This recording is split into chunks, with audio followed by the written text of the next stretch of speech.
apa yang coba kita hadirkan itu disambut baik oleh masyarakat dan alhamdulillah juga mendapatkan apresiasi baik dari Bapak Presiden maupun dari Bapak Menteri Perhubungan dan ya itu merupakan suatu kebanggaan tertentu bagi kami, bagi DJKA dan bagi perhubungan tentunya.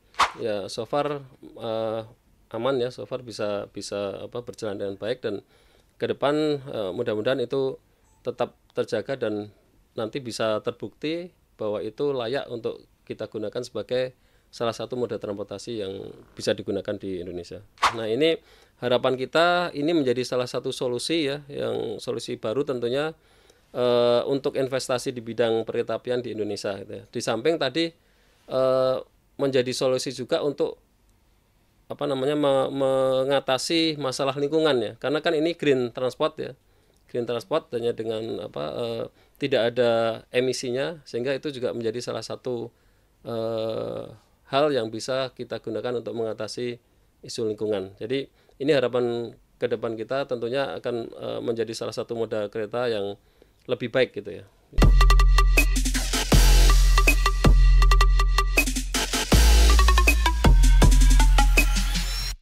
Selamat sore sahabat DJKA, bertemu kembali di DJKA Talk, podcast DJKA yang akan membahas hal-hal terkait perkeretaapian Indonesia. Sore hari ini kita akan membahas topik yang sangat menarik yang sedang ramai dibicarakan oleh masyarakat Indonesia bahkan luar negeri, yaitu transportasi terbaru yang hadir di IKN. Apa itu? Pasti udah pada tahu. Rem otonom. Sore hari ini ada narasumber kita yang paling tepat untuk menjawab semua rasa penasaran sahabat DJKA terkait rem otonom. Sudah hadir di DJK Talk sore hari ini Bapak Direktur Lalu Lintas dan Angkutan Kereta Api, Direktorat Jenderal Perkeretaapian, Bapak Arif Anwar. Selamat sore, Pak. Selamat sore, Mbak Regina. Apa kabar sore ini, Pak? Ya, alhamdulillah baik. Selamat sore sahabat DJKA.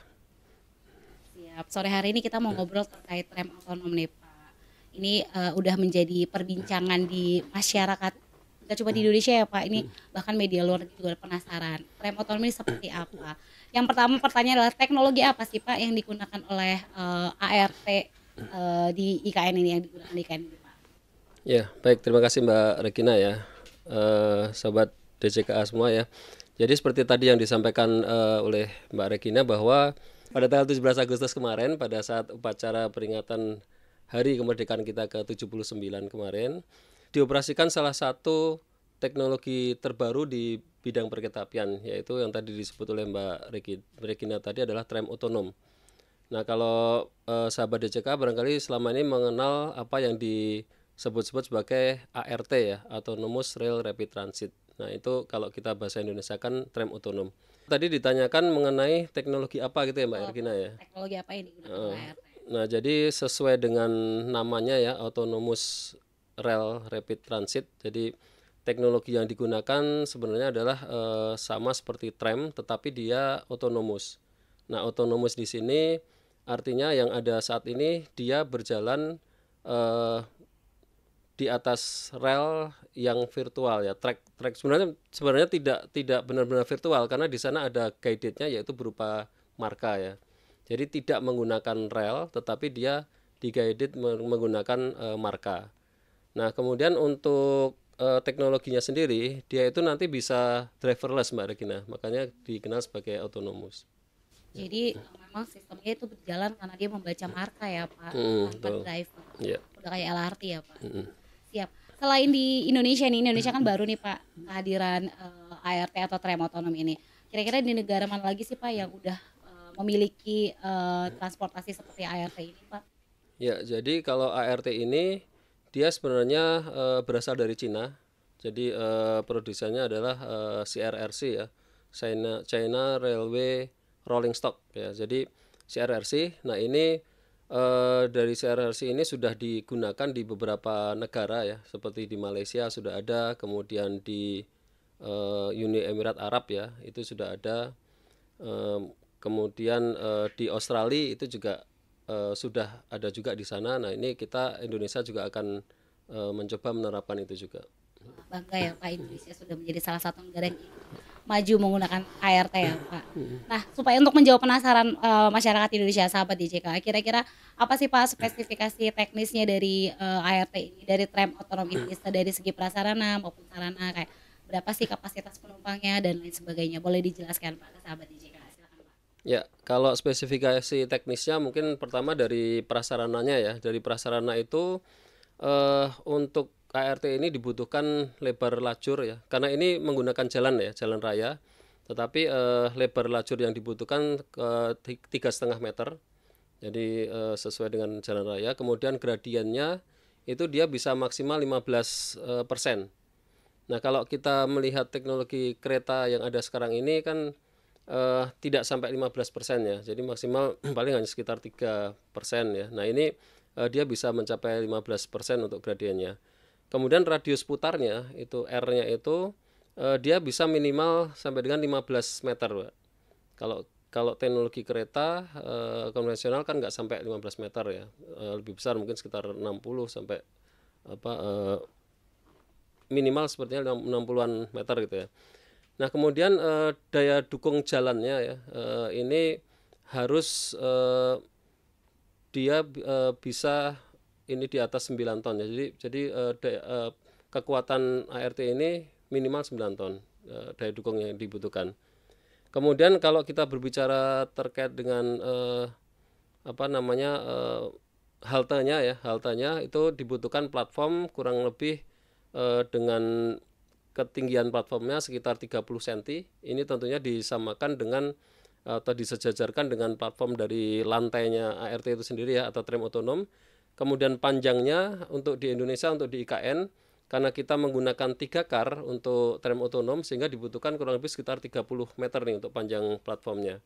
Kemudian lebar platformnya saya kira bisa disesuaikan ya. Kalau platform tunggal artinya dia hanya melayani satu sisi gitu, mungkin sekitar 2 meter. Tapi kalau untuk platform double ya, kanan kiri dipakai untuk jalur ART, dia bisa kurang lebih 4 meter lah. Nah, kemudian kalau terkait dengan sarananya sendiri, untuk lebarnya itu sekitar 2,65 ya. Kalau kita berbicara bis kan sekitar 2,5. Nah, untuk ART ini 2,65. Kemudian panjangnya itu bervariasi berdasarkan jumlah karnya atau jumlah keretanya ya, jumlah gerbongnya yang kita pasang. Kalau 2 kar itu sekitar 21 meter, kalau kita menggunakan 3 kar itu sekitar 30 meter. Itu bisa maksimal sampai dengan 5 kar yang terpasang di satu transit, satu rangkaian. Kemudian chargingnya ya, di samping itu kan kita juga butuh charging. Nah, charging ini membutuhkan daya listrik itu sekitar 600 volt DC ya, kemudian 400 ampere. Kemudian itu bisa berupa fast charging, baik berupa tipe gun ya, gun type atau dispenser ya kalau kita menyebutnya. Bisa juga dengan fast charging yang berupa catenary di atas. Itu beberapa infrastruktur ataupun fasilitas yang diperlukan untuk ART tadi, Mbak, untuk tram otonom. Baik, kalau untuk kapasitas penumpangnya sendiri Pak, kapasitas penumpang di dalamnya kira-kira untuk maksimal berapa penumpang, terus kemudian kecepatannya seperti itu gimana Pak? Ya, kalau untuk kapasitas penumpang itu dengan 3 kar tadi ya, dengan 3 kereta dalam satu rangkaian itu maksimal sekitar 280 orang ya kapasitasnya. Kemudian apalagi tadi kecepatan itu dia bisa sampai dengan 80 km per jam. Nah, baterai ya, tadi saya belum sampaikan baterai ya. Di sini baterai menjadi sangat krusial, sangat penting karena teknologi dari tram otonom ini menggunakan listrik yang disajikan dalam baterai tadi ya. Nah, baterai ini, kapasitas baterai sendiri ketika dia dicas penuh 100%, dia sebenarnya bisa digunakan menempuh jarak sekitar 79 km. Untuk sekali charging ya? Untuk sekali charging 100% ya. Nah, untuk kecepatan chargingnya sendiri itu kurang lebih sekitar 3 jam. Dari 0% sampai dengan ke 100% tadi. Siap, oke. Saya mau tanya satu lagi nih Pak sebelum yang tadi melanjutkan penjelasan Bapak. Jadi sekarang untuk ART ini untuk tempat naik turun penumpang kita sebutnya halte ya Pak? Sementara halte karena dia di jalan. Oh ya, baik. Ya. Oke, selanjutnya Pak, ini kan kita tahu bahwa tram otonom ini sudah digunakan sebagai transportasi waktu kemarin upacara 17 Agustus di IKN ya Pak. Nah, kira-kira kan DJK, apa sih yang dilakukan DJKA dalam persiapan penggunaan tram otonom selama persiapan upacara kemarin, Pak? Ya, baik, terkait dengan persiapannya tentunya di sini kita tidak berbicara DJKA sendiri ya, karena persiapan itu membutuhkan baik dari segi sarananya, prasarananya maupun operasinya ya. Nah, terkait dengan prasarana, kita dibantu oleh teman-teman dari OIKN dan dari PUPR yang menyiapkan seluruh prasarana yang dibutuhkan seperti jalannya, kemudian marka ya, marka, kemudian halte dan sebagainya. Kemudian di samping itu kita juga berkoordinasi dengan PLN tentunya untuk kebutuhan listriknya. Kemudian di internal kita sendiri kita koordinasi dengan penyedianya, yang dalam hal ini adalah dari Norinco ya, untuk yang sudah kita pasang di IKN itu produknya dari CRRC, tetapi untuk penyedianya adalah PT Norinco Internasional. Nah, ini sebenarnya lama juga kita siapkan ya. Itu sudah dari beberapa bulan yang lalu kita diskusikan kira-kira untuk membawanya ke Indonesia seperti apa, kemudian nanti penyiapan jalannya dan sebagainya seperti apa sampai dengan ke IKN. Nah, di samping tadi ada PUPR, ada OIKN, ada PLN, itu kita juga dibantu dalam proses pengiriman ya oleh teman-teman bea cukai, teman-teman dari pelabuhan ya, dan sebagainya. Jadi sebenarnya banyak juga teman-teman yang terkait untuk penyiapan tram otonom ini hingga bisa sampai ke IKN tadi. Prosesnya panjang ya Pak, dan melibatkan cukup banyak pihak untuk bisa tram otonom yang akhirnya tiba di IKN ya Pak. Sebelum ke pertanyaan selanjutnya nih Pak, boleh cerita dong sedikit pengalaman Pak Arif sendiri selama menggunakan tram otonom. Waktu kan upacara tuh ramai banget ya Pak, itu kan tram otonomnya dipakai untuk mengangkut penumpang ke IKN, ke istana gitu ya. Boleh cerita sedikit Pak, ini teman-teman yang cuma bisa ngelihat di TV doang, mungkin Bapak bisa sharing pengalaman yang menyenangkan, karena bisa dibilang cukup berhasil ya Pak penggunaan tram otonom selama upacara kemarin. Mungkin bisa diceritakan sedikit Pak ke sahabat DJKA. Ya, jadi kalau kita melihat kembali ya pada saat tanggal 17 kemarin ya, kita sangat bersyukur ya, alhamdulillah bahwa kita diberi kelancaran di dalam memperkenalkan pertama ke publik terkait dengan tram otonom ini. Mungkin bisa sedikit kami gambarkan ya di awal ketika kita mulai menjalankan tram otonom itu, memang banyak sekali perhatian masyarakat ya. Jadi pada saat itu kan peserta upacara sudah mulai berdatangan gitu ya, sudah mulai berdatangan baik dari tamu undangan maupun dari masyarakat sekitar gitu. Ketika tram itu kita jalankan langsung memecah perhatian mereka. Nah, ini di luar dugaan kita gitu ya. Yang mereka yang sedang berjalan semua berhenti syuting video dengan HP-nya, mengambil foto dan sebagainya. Nah, ini merupakan suatu kebanggaan ya. Begitu juga ketika pertama kita buka pintu untuk silahkan untuk penumpang bisa mencoba, mereka berebut Pak. Jadi mereka berebut untuk masuk, dan ya ini bahkan suatu ketika itu ada sampai kita memang benar-benar full, tidak bisa menampung lagi, dan terpaksa kita minta sebagian untuk keluar ya, biar tentunya dari segi keamanan dan kenyamanan tetap terjaga. Nah, itu alhamdulillah merupakan suatu kebanggaan bagi kita ya, bagi teman-teman DJKA dan juga bagi Kementerian Perhubungan. Saya rasa semuanya ya, bagi Indonesia juga, bahwa apa yang coba kita hadirkan itu disambut baik oleh masyarakat, dan alhamdulillah juga mendapatkan apresiasi baik dari Bapak Presiden maupun dari Bapak Menteri Perhubungan, dan ya itu merupakan suatu kebanggaan tertentu bagi kami, bagi DJKA dan bagi perhubungan tentunya. Dan itu harus kita jaga tuh kebanggaan itu, jangan karena bangga terus, karena perjalanan masih panjang Mbak, masih banyak yang harus kita siapkan sampai tram otonom itu benar-benar bisa diimplementasikan di IKN maupun di kota-kota lainnya nanti di Indonesia. Nah, ini yang harus selalu kita ingat, bahwa masih panjang, jadi masih banyak yang harus kita siapkan gitu. Saya juga udah lihat Pak testimoninya seru-seru banget, semuanya puas, semuanya bangga ya Pak kemarin naik tram otonom di IKN ya Pak. Nah, dengan keberhasilan ini kira-kira ke depannya, kan tadi Bapak bilang sendiri nih masih panjang nih perjalanannya. untuk akhirnya mengoperasikan sungguh-sungguh ya, maksudnya di IKN. Kira-kira langkah-langkah selanjutnya apa sih Pak yang masih harus DJKA tempuh, yang masih harus kita tempuh untuk pada akhirnya tram otonom ini beroperasi dengan normal di IKN? Ya. Jadi saat ini kan sebenarnya yang kita lakukan ya terhadap tram otonom di IKN itu adalah dalam rangka proof of concept ya. Jadi proof of concept atau POC ya kalau kita menyingkatnya POC itu sebenarnya program dari OIKN, teman-teman OIKN untuk mereka mengevaluasi apakah teknologi baru yang dibawa oleh dari luar gitu ya ke Indonesia itu dia sesuai enggak dengan ekosistem yang ada di IKN. Nah, dalam rangka proof of concept ini kami dari DJKA ya berkolaborasi dengan OIKN kemudian dengan teman-teman PUPR kita juga melakukan pemeriksaan. Jadi pemeriksaan bersama. Jadi kita periksa apakah sarana yang ada itu layak gitu ya. Layak dalam hal ini adalah dari segi keselamatan, dari segi keamanan dan sebagainya.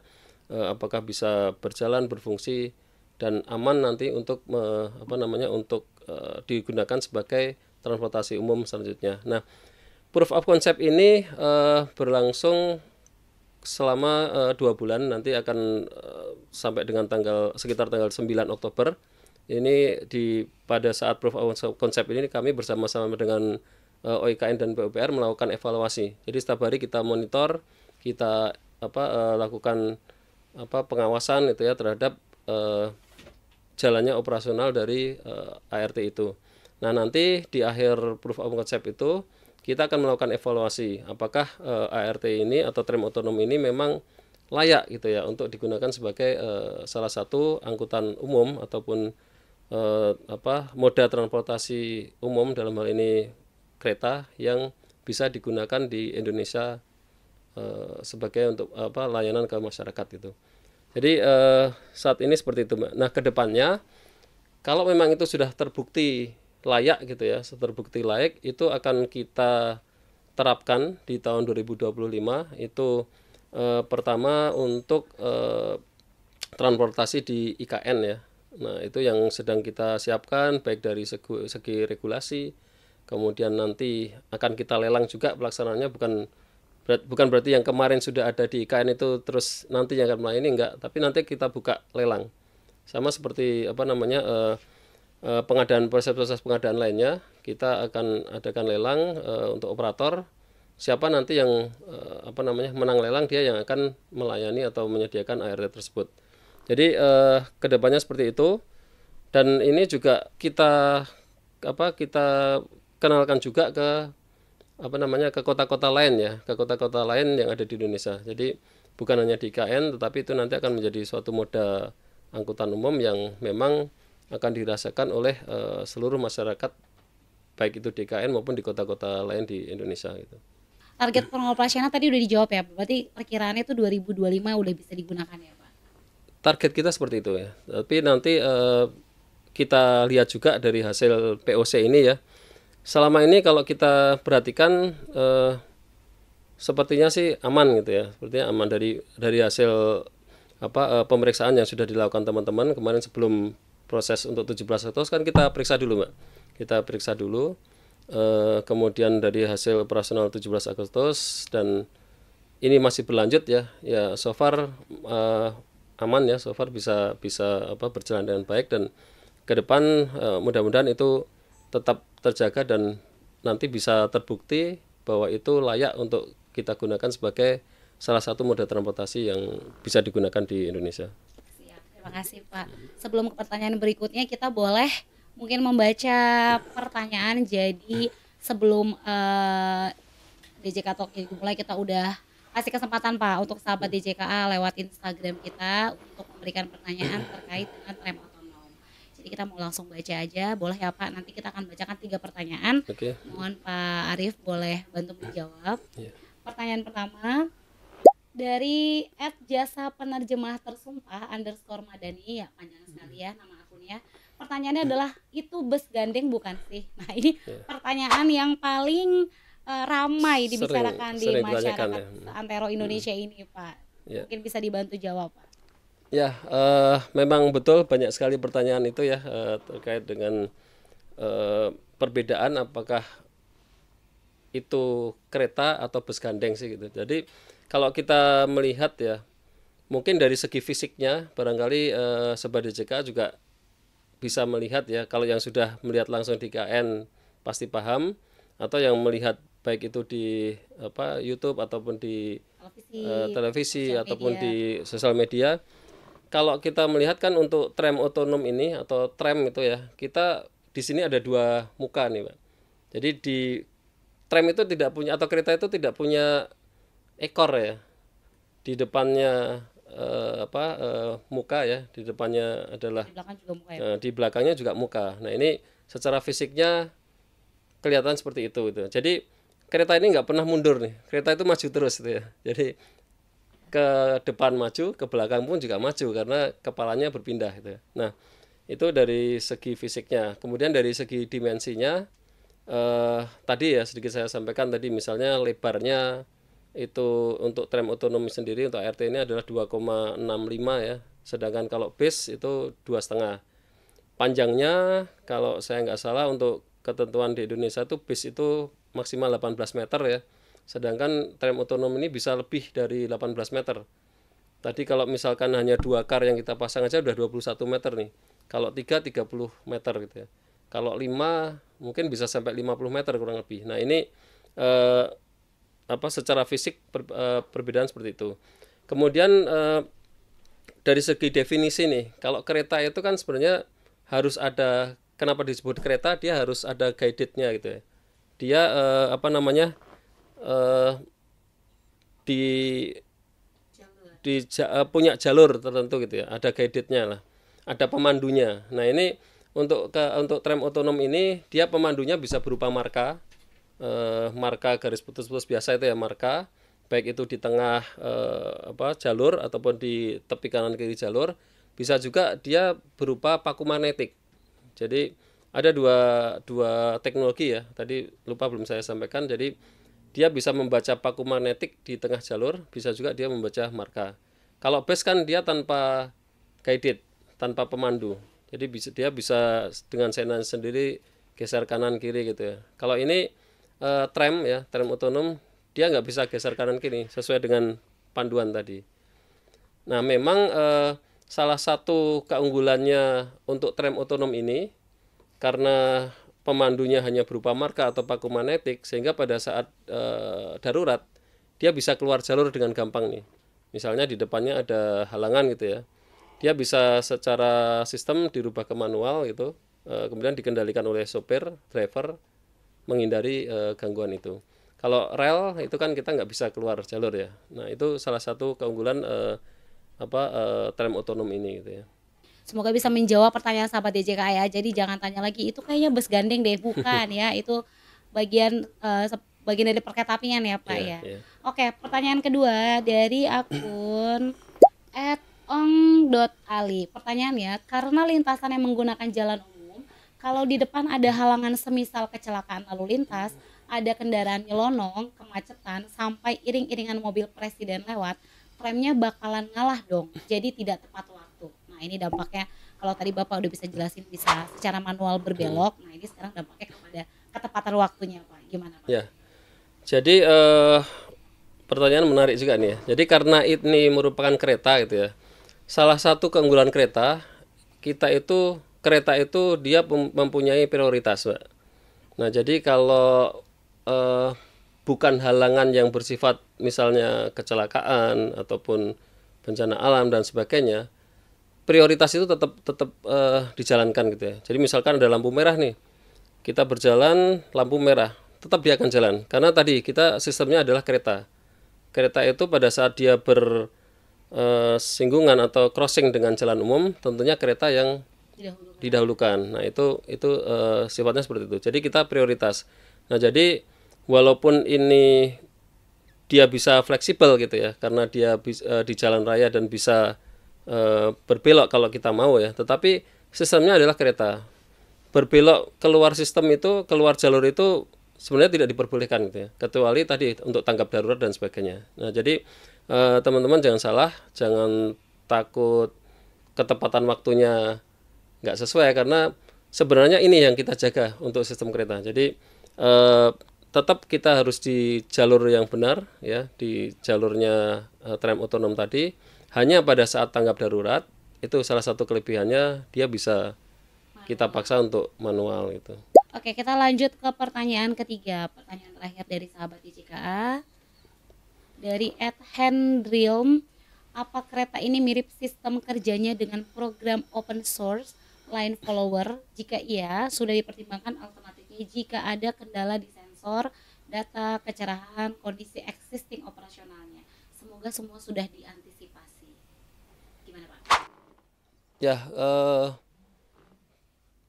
sebenarnya yang bisa menjawab teman-teman ini nih, penguji nih. Oh, Jadi oke, jadi gini, terkait dengan kendala sensor dan sebagainya, saya rasa itu bisa terjadi gitu ya, itu bisa terjadi. Nah, oleh karena itu, salah satu yang mau kita pastikan ya di dalam proof of concept ini, di dalam pemeriksaan bersama ini adalah itu tadi, apakah benar nih sensor-sensor tadi bisa berjalan dengan lancar gitu ya, apakah dia bisa membaca apa namanya peta atau data, bagaimana pada saat ada yang melintas, terbukti benar enggak dia bisa mengerem sendiri misalkan dan sebagainya. Nah, ini yang akan kita buktikan ya, yang sedang dilakukan oleh kami DJKA dari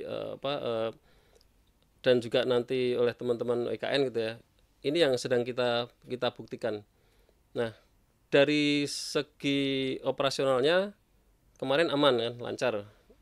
Di 17 Agustus kemarin kita memang belum memfungsikan sebagai otonom karena memang kondisi yang sangat apa namanya ramai, kemudian banyak lalu lalang, banyak bus, banyak kendaraan petugas dan sebagainya, sehingga ketika dioperasikan dengan manual pun tidak ini, kadang harus berhenti gitu kan, nunggu orang nyebrang dan sebagainya. Nah, sehingga karena itu membahayakan kalau kita operasikan otonomus ya, khawatirnya juga dia akan berhenti nggak mau jalan karena di depannya ada orang nyebrang dan sebagainya.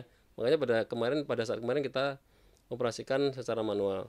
Tetapi yang sedang kita lakukan di sini adalah kita membuktikan itu tadi, apakah benar nih konsepnya otonom yang ditawarkan oleh pabrikan tadi, oleh apa namanya penyedia tadi, memang bisa berfungsi dengan baik. Nah, ini yang kita tunggu, mudah-mudahan bisa berfungsi, bisa layak ya, walaupun dia otonom tetap aman ya, tidak tidak bisa terganggu dengan kendala sensor ya. kendala sensor ataupun mungkin gangguan yang lainnya. Nah, ini mudah-mudahan kita doakan bersama ya, sobat DJKA, mudah-mudahan bisa berjalan dengan baik sehingga salah satu nanti bisa menjadi kebanggaan kita bahwa kita akan punya kereta yang memang benar-benar bisa berjalan tanpa driver di jalan ya, dengan apa namanya dengan guidednya berupa marka. Kalau yang kereta di jalan rel tanpa driver kan kita sudah punya nih ya, LRT Jabodebek kan kita sudah punya, itu juga driverless gitu ya, autonomous gitu. Tapi dia masih pakai guided nih. Nah, ini kita buktikan kalau di jalan hanya dengan marka atau dengan paku magnetik tadi dia bisa jalan enggak. Ini yang sedang kita buktikan dan doakan saja semoga memang terbukti bisa kita gunakan untuk angkutan umum kita selanjutnya gitu ya. Jadi silakan dibuktikan sendiri ya Pak. Jadi 2 bulan masa proof of concept POC ini justru disinilah momen-momen 2 bulan yang dimana DJK untuk mengantisipasi hal-hal yang disampaikan oleh sahabat DJK ini ya Pak ya. Betul ya Pak. Nah, ini terakhir nih Pak, harapan Pak Arief ke depannya seperti apa nanti kelancaran penggunaan ART di IKN, dan mungkin seperti Pak Arief tadi sampaikan mungkin akan ada ART berikutnya di kota-kota di seluruh Indonesia. Silakan Pak. Ya, kita tahu ya bahwa salah satu kendala kita di dalam pembangunan kan anggaran itu ya, anggaran, kemudian time frame waktu yang kalau kereta itu kan dibutuhkan waktu yang sangat lama gitu ya untuk membangun gitu ya.